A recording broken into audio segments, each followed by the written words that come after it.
Welcome to CEO Talk, a podcast production of the Realtor Association of Southeastern Massachusetts. Please note that the opinions expressed on this show are those of the participants and do not necessarily reflect the views of the Realtor Association. And now, from the Association's Education and Digital Media Center in the heart of Southeastern Massachusetts, your Realtor Association of Southeastern Massachusetts Chief Executive Officer and host of the podcast, Paul Chase. Hello and welcome to this week's CEO Talk podcast. I'm your host, Paul Chase, and today we will be discussing the do's and don'ts of social media. Oh, there's a topic for you. Well, joining us to talk more about this subject is broker-owner of Boulder Real Estate, Patricia McArdle. Patty is a licensed attorney involved in real estate for over 18 years. Welcome to the show, Patty. Thank you very much. I'm very excited to be here. Well, we're excited to have you. So we are going to talk a little bit about the do's and don'ts of social media. Of course, the podcast is only 10 to 15 minutes long, and we could go down, like you said, a real rabbit hole. A real rabbit hole. So I'm sure you get a couple of specific do's and don'ts. Let's just start off with it. I mean, social media has changed over the years a bit. I remember doing some of these do's and don'ts a few years ago, but algorithms and the way Facebook and Twitter has changed over the last couple of years kind of requires us to do this again for many reasons. So, where would we start with this?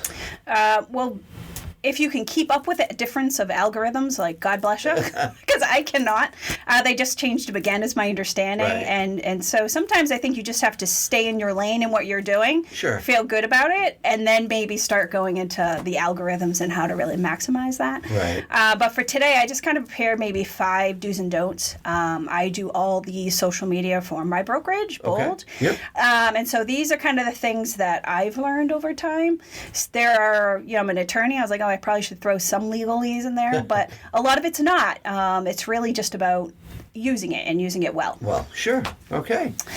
So I think the first one is probably somewhat of a no-brainer, but I don't think a lot of agents are doing it, is you need to have your own business page. Right. I think a lot of people are still running off their personal page. And that just drives consumers crazy. Yes. And, what's business, what's real, and like if I'm checking out a business, I don't necessarily need to know everything that's going on with your pets maybe, right. Or, what you had for dinner. Sometimes it's a little interesting, it's a little voyeuristic, but, you want to have a business page that shows your professional side. Sure. And maybe some of your niches or tweaks. Maybe you're really into helping first-time home buyers. Right. Maybe you're helping people downsize. Yep. Maybe you're into old homes. Whatever it is that's your thing, Yep. you really should have a theme and have your business page. Okay. So business page, we're talking about setting up on Facebook. So you've got your long-running Facebook page that you've had for 10 or 15 years. But if you haven't had one, actually setting one up, which is the same type of page, but it's a separate page. It is a separate page. And you are identifying, because remember, you are your own business. Right. You're an independent contractor under your Right. brokerage. So it's your business. And the cool thing about it, I find, is you have all these business tools that attach to that Right. business page, which really can help you maximize scheduling some of your content and posts. You don't have to do it every single day. You could really bang it out in one day and then schedule it for 30 days out. Okay. So that's one of the biggest do's, I think, that a lot of people don't. Right. Especially newer folks in the business. So Yes. it again, surprisingly, we've been doing this for a long, long time, and most people are pretty, versed to Facebook and that.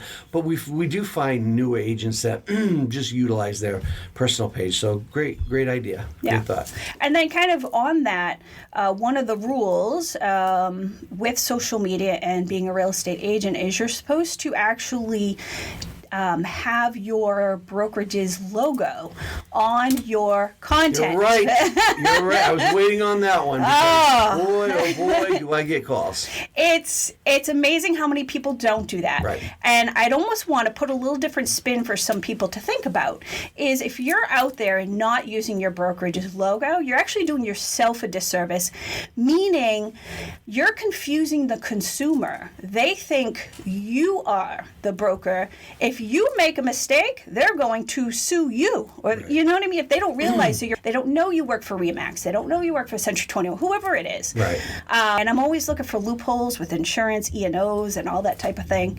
And so I really think you're doing yourself a disservice. Right. And again, it's part of Massachusetts license law. You know, different states have different laws, but in Massachusetts, we have specific laws surrounding advertising and self-promotion. And it doesn't, you know, it always used to be advertising in the newspaper, but social media is the same way. It acts as the same form of advertising. You have to have the brokerage name on there. So it's important that it's on there. Yeah. And it's clear who you work for. Right. And again, it just protects yourself as well. Yep. And I would also say really come up with, this is another do, and I don't think enough people do it, and we talk about this at our brokerage all the time, use it. This is free advertising for you to keep top of mind. There's 65,000 agents is the last statistic I heard. You know, how are you going to differentiate yourself from everybody else, right? Sure. Because they all have a cousin or a brother or somebody who's in the business. And so if people are scrolling through their feed and they constantly see you, that person's doing a lot. They're really engaged in real estate. This isn't just a hobby or a sidekick for them. So you want to make sure that you're consistent, whether you do it twice a week. I advocate every day, have something up there. Yep. And it could be even something as simple as sharing. So if you're a brokerage, we talk about this a lot at Bold, we post every day. So if you don't have time to post your own content, share ours to your page. Good point. And again, that's so quick. It's done for you. It's easy, and it's done. And again, it's now in your friends and families and acquaintances' feed. Right. So I would definitely say that to do. Yeah, and to that point too, I would say that you don't feel the need that it has to be a listing or a sale or a pitch for a listing or a sale every single day either. No. Anything related to the real estate industry. Yeah. And I think you said this before. Find your niche. Find a niche. Know, niche. there are people with niches out there, and if you have a niche, that could be handy to keep going back to with information over and over again. Yeah. So you want to be looked at as the real estate expert, not just the listing or selling agent. Correct. You want to be looked at as the real estate expert. Right. And I think, and that's actually one of my don'ts, is don't just do just sold and just listed. Like, that's exciting and you want to show people that you're active, but most people are assuming that's happening in your life. You know, we hope that you're succeeding and you have some things that you're selling and you're getting under a grip. But what else are you doing? You know, and if you're into old homes, like, gosh, in New Bedford, walk around, Taunton, anywhere you find these historic homes, you could just snap a quick pic and put a little post about it. Right. And a lot of people just drool over that stuff. And you might get a following of people who also love historic homes. And that's where your business grows, is right there in the niche. Yep. Great. I would say also, this is just another time saver, and a lot of people I don't think do it, is connecting your business accounts. So your Facebook and your Instagram, I schedule all the Facebook and they automatically share to Instagram. Okay. So I'm not having to do it separately or duplicate work. Right. And make the most out of it. And there's so many apps that I am not aware of. I know they exist, and Kate's always coming up with new ones. But you can do something, say, on YouTube that then streams live onto Facebook and Instagram. Right. So try to maximize, if you're going to do cool content, how can I throw it out to as many different accounts as once? Right. And you're saving time, you're maximizing. And again, most of the time, unless you're doing ads, it's really keeping it professional. It doesn't mean you can't be humorous. You can't have a humorous side. Right. But at the end of the day, I think collectively we all want the real estate profession to be raised, right? We want to keep it substance. And every time somebody it gives me the heebie-jeebies, and I feel like you're ticking down the profession a notch, right? Right. So again, you can show your humorous side. I think that's perfectly fine, but just keep it above board. And always remember that you are a professional out in the correct. In the workforce, and it's, again, that's the great differentiation between your professional page and your personal page. Correct. You want to do the raunchy joke or something that's a little off key, do it on the personal page. Yep. Don't do it on the professional page. Correct. Yeah, Right. and I think think we all know this by now, but maybe not. Like, keep your politics off of your professional page, well, too. that's like, a very good. That's a very good point. That's a tough one these days. If not, you tend to upset half the audience. Right. That's the way it is. And if you want to grow your business, you're trying to capture people, you know? Absolutely. But, all right, so on to a don't. I would say, and this is a pet peeve of mine, and I actually made my own little spoof video about this with Tracy in my office, is for whatever reason, this started somewhere. And I follow a lot of different professional people out there who give advice on investing or whatever it is. And there became a thing where people video their content while driving their car. Okay. I'm saying don't do that. Yeah. It's not a good idea. It makes me crazy. You're not supposed to text. You're not supposed to be drinking and driving. And people are like, you're not focused on the road. And I probably sound very much like a mom right now, but whatever. Right.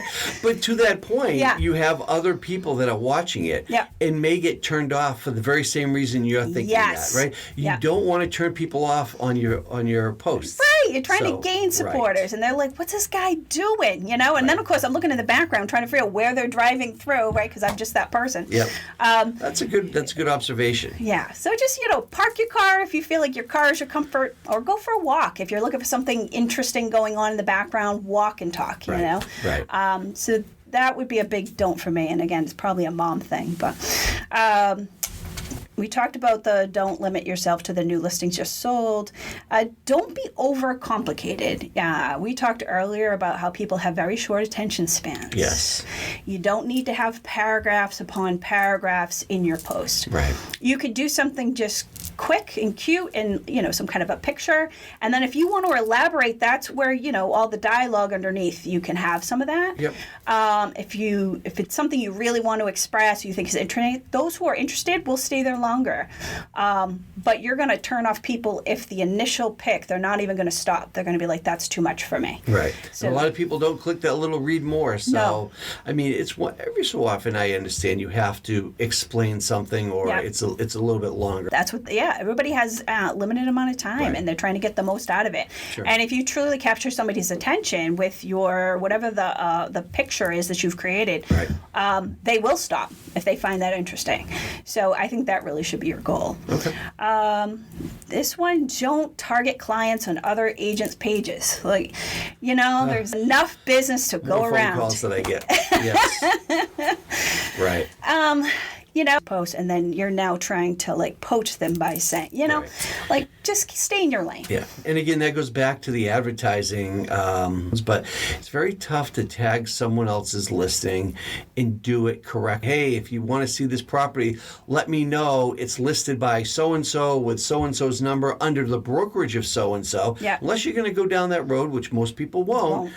You are illegally posting that. Right. And it's not, it's something that I really believe down the road as the licensing board gets more into the 21st century, we'll see that, auditors and things are going to start going after that more. Right. So it's a bad habit and it's just not necessary. Now, if you have an office policy in your own brokerage and they say, hey, our office policy is you can share our brokerage listings, and everybody's allowed to do that, that's perfectly fine. That's no different than how we share brokerage listings now.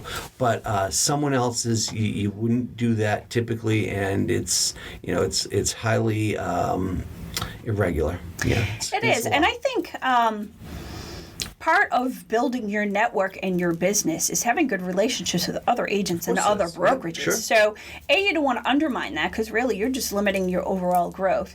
But B, I think you might be surprised to find if you reached out to someone that said, hey, can I share your listing? Right.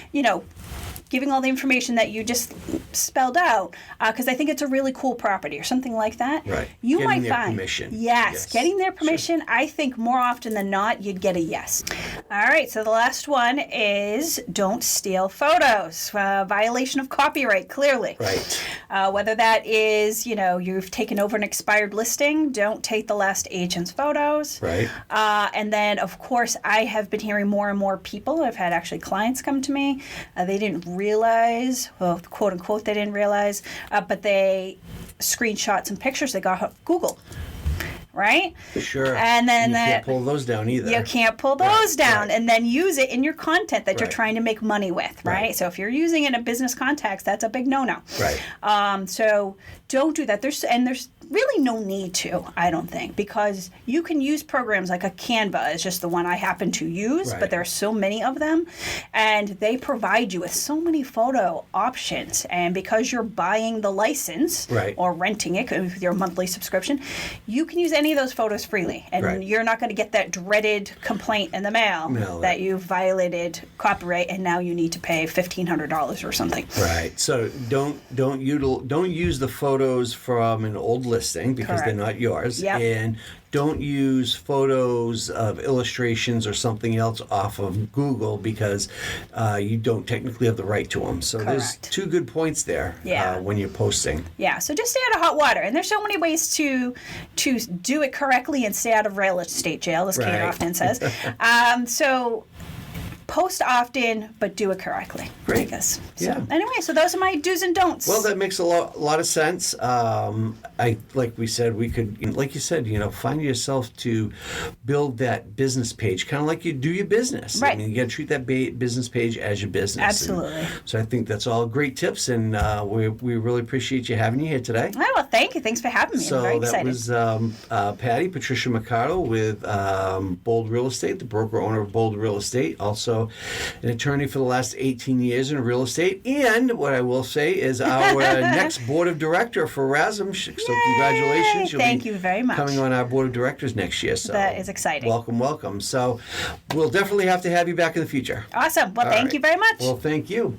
Well, that's all we have time for today. If you have any particular topics that might be beneficial to discuss on our show, feel free to email me at paul@rasm.realtor. paul@rasm.realtor. And until our next podcast, I wish you continued success in your real estate business. Have a good day. Thank you for listening to the Realtor Association of Southeastern Massachusetts CEO Talk podcast today. For additional podcasts or more information on streaming videos, live classes and events, monthly real estate statistics, and more member benefits, simply log on to the member side of www.rasm.realtor or on Facebook, Twitter, and Instagram at RasM Realtor.